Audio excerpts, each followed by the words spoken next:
आजपासून 11वी प्रवेशाची ऑनलाईन प्रवेश प्रक्रिया सुरू होणार। 6 जून नंतर प्रवेशाची पहिली यादी जाहीर होईल।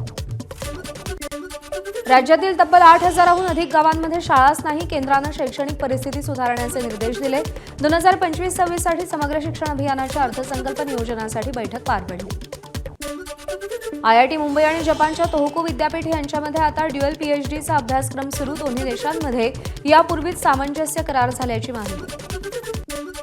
गृहनिर्माण प्रकल्पांपाठोपाठ महारेराकडील नोंदणीकृत एजंट्सच्या संख्येनेही 50,000चा टप्पा गाठला। सुमारे 125 ते 150 शहरांमध्ये महारेरा नोंदणीकृत एजंट्स उपलब्ध। कोळशाच्या आयातीत 1.7% घट। भारताची कोळसा आयात मागच्या आर्थिक वर्ष 2024-25 मध्ये 1.7% घटून 26.35 कोटी टनावर। मुंबईचे पालकमंत्री आशिष शेलारांकडून मुंबईच्या रस्त्यांच्या कामाची पाहणी। जूनपर्यंत रस्ते 100% वाहतुकीला योग्य करण्याचे प्रयत्न। शेलारांची प्रतिक्रिया। मुंबई महापालिकेच्या नाट्यगृहातील फतव्याला नाट्यधर्मी संघाचा विरोध। महापालिकेने ठरवून दिलेल्या वेळेत कार्यक्रम संपला नाही तर अर्ध्या तासाला 1,000चा दंड आकारण्याचा नवा नियम। पालखी प्रस्थानाला 1 महिना शिल्लक राहिलेला असताना पालखी मार्ग ठरला। प्रशासनाची डोकेदुखी। वाखरी ते पंढरपूर या चौपदरी मार्गाच्या कामामध्ये ठेकेदारच्या गलथान आणि संथतापामुळे प्रशासनाची नाराजी।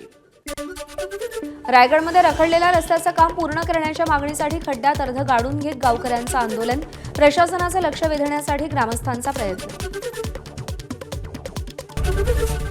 ABP माझा, उघडा डोळे बघा नीट।